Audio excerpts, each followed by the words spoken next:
The Ghana Meteorological Agency provides climate and weather services for the socio-economic development of the country. Our organization comes under the Ministry of Communication and Digitalization, spearheading the digitalization of Ghana. I visited the offices of the Ghana Meteorological Agency when I took office in 2017.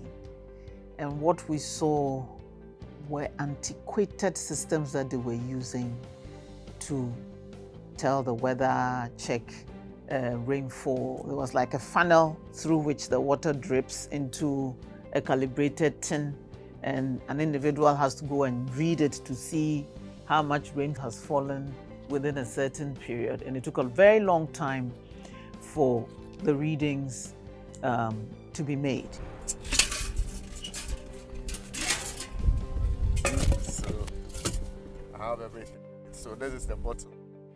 It has a bottle in it. That is the inner that I dropped in. So it has a bottle and then there is a funnel to ring. There's a manual stuff. It's called actinograph. It's for radiation. This is also manual. It's called the cap counter anemometer. The wind vane helps us to tell the wind direction. Sunshine recorder, designed by Campbell and Stokes. So we say the Campbell-Stokes sunshine recorder. That's where we keep our thermometers. For a developing country like Ghana, digitalization is a non-negotiable process that must be employed to see rapid and effective improvement in the lives of the citizenry. Digitalization of state service providers is being championed by the e-Transform Ghana project. The objective of the project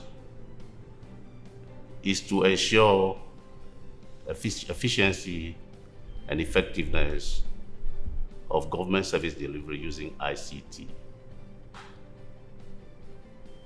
The project has been running since 2015 and has 21 implementing agencies. This project is under the Ministry of Communications and Digitalization in collaboration with the World Bank, of course under the able leadership of Honorable Ursula Osuekufu, who is giving us all the support that we need to actually project this project and to make the dreams of the government as far as the components of the project is concerned a reality. This project main objective is to enhance efficiency and coverage of digital government services using ICT. This project was restructured in 2018 after the Honorable Minister for Communications and Digitalization took over and recognized that there was the need to readjust the activities of the project to meet the emerging realities of the government of Ghana. And by this, it created 4 key components of the project, which is number 1, then creating the enabling environment for digitization. Number 2 is support for digitization and connectivity. Number 3, enhance applications for government service delivery. And the number 4 is the project management support. The Ghana Meteorological Agency made a representation to the Ministry of Communications and Digitalization to support them with automatic weather stations to enable them to enhance efficiency of service delivery to citizens. The Ministry of Communications and Digitalization gracefully accepted the proposals and supported GMET with the supply of 10 automatic weather stations. Now we've left the manual yard. We are enthused now about digitalization, and this side is all digital. This is an automatic weather station. This one amazingly contains everything we've talked about here. These are the information that are manually analyzed. So you interpret this to come up with a forecast. And in keying, somebody's keying 33, make it 32 or 26, and then it becomes 62. I mean, it might affect the data and your analysis. And so to take away those errors, automation is critical.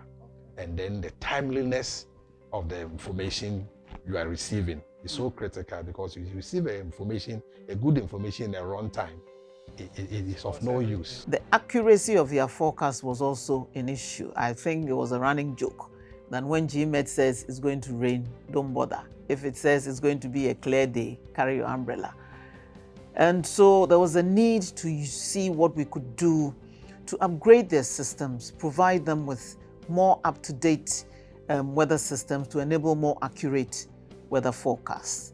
And so we actually restructured the e-Transform project to include GMET in it, and have provided them with 10 automatic weather stations, which have enhanced their work considerably. They've been installed in Akuse, Akosombo, Ada, Tema, Abetifi, Oda, Seshibekwai, Enchi, Axem, and Takwa.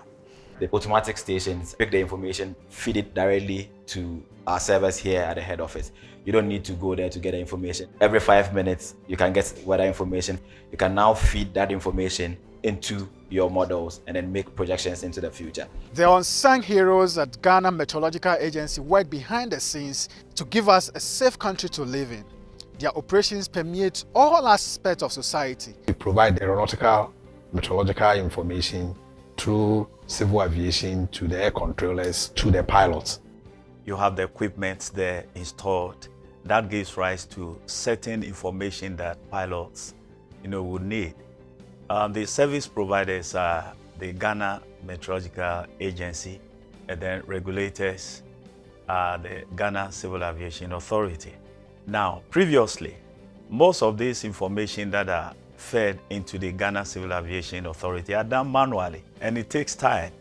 The aircraft could be on the ground, requesting some of these parameters for quick, takeoff, and it can delay. We have a unit called Marine Unit.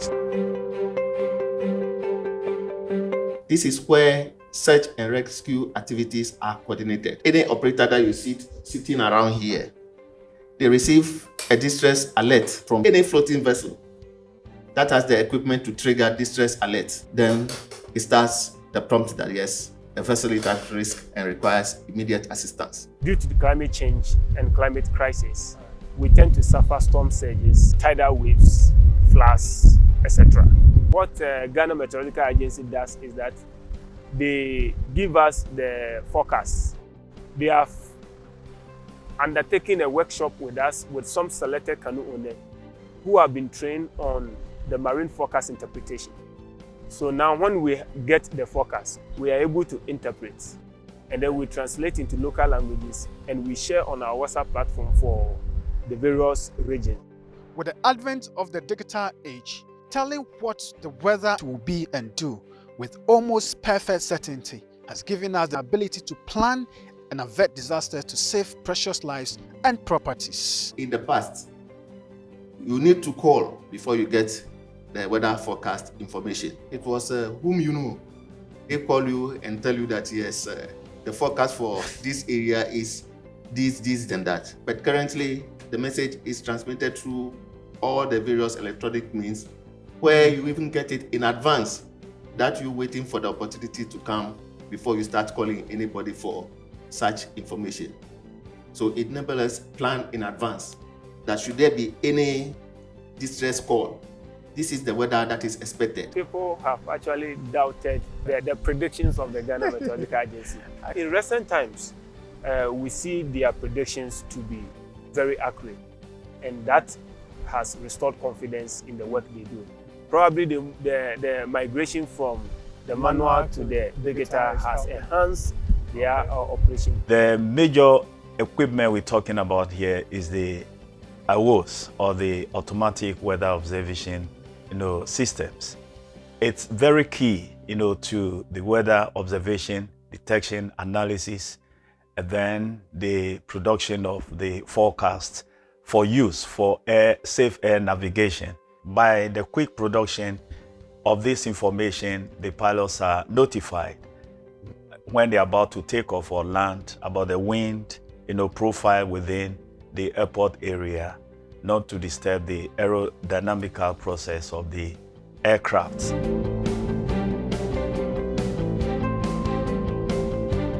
It is regarded as the forecast and something else happens.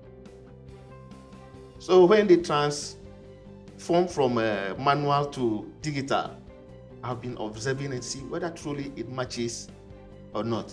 So most at times, I even call them to congratulate them. Previously, like I said earlier, you have to get the data at the outstation. So then the outstation, what we do is you take all the parameters every hour. They call you every 3 hours. Can you give me the weather information that you have? So you are only able to give the weather information at the 3rd hour, because in meteorology, the synoptic hours are the major hours we call them. So the 3 o'clock, the 6 o'clock, the 12 o'clock, the midnight. So every 3 hours you pass on information. But with the automatic weather station, I don't really need them, because I'm having the weather information real time at every 15 minutes. If I want it every 2 minutes, I could have it, but the difference will be, there will be a little difference. Prior to the interventions, you are not even sure whether if it is raining, you are not sure whether the data collector, the officer at the station, will walk through the rain to go and collect the information. So at times, the information which is transmitted is not accurate. But all these things are now automated. So automatically, the information is gathered and transmitted to the headquarters. You see, with the manual, okay, somebody is working between the hours of possibly 12 hours in a day, and we all know how fatigue will set in. So I'm working around midnight. It is raining heavily with all these thunderstorms. And in the meteorological instance, when you are going to the field to take observatory and it's raining with all these thunderstorms, you are supposed to go through. You could see normal human being, how your behavior is. Will you read the information correctly? Will you stand and be soaked with the water? So with the digitization system, I don't have to be there. And we all bear witness to the fact that since these automatic weather stations were installed, the accuracy of the forecasts that GMET provides has improved considerably. And we can count on their predictions coming true. The benefits Ghana Civil Aviation has derived from the transition from manual to electronic, let me put it that way, or digital, it's immense. And we will wish that if we could have some of these equipments in all the other airports, that would help. There's 22 synoptic stations that are manned by human beings are still there working, but we are infusing in it the automatic weather equipment that are self-recording. And so we are migrating gradually to digitize the collection of the data and transmission of the data. This is a very critical institution that really needed this support to be able to do their work efficiently and effectively. And the project came to their aid to do just that. As we speak, we are still pushing to really get a lot more funding for them to actually expand to a lot more locations that they would want to have these automatic weather stations. And these are things that really commercialize and help give critical information to the agri industry, to the aviation industry. We are saying that digitization is actually changing the world and it's affecting every industry, including meteorological services. And that is what this project is doing to actually support GMET to digitize and get equipment and tools that they will require to be able to give updates on weather and etc. and some of the services they do quite more regularly and efficiently within a timely manner than before. I can't help but to think of the number of lives and properties that could have been saved if digitalization of the GMET was done much earlier. We have made strides, but we still have more to do in this digitalization process.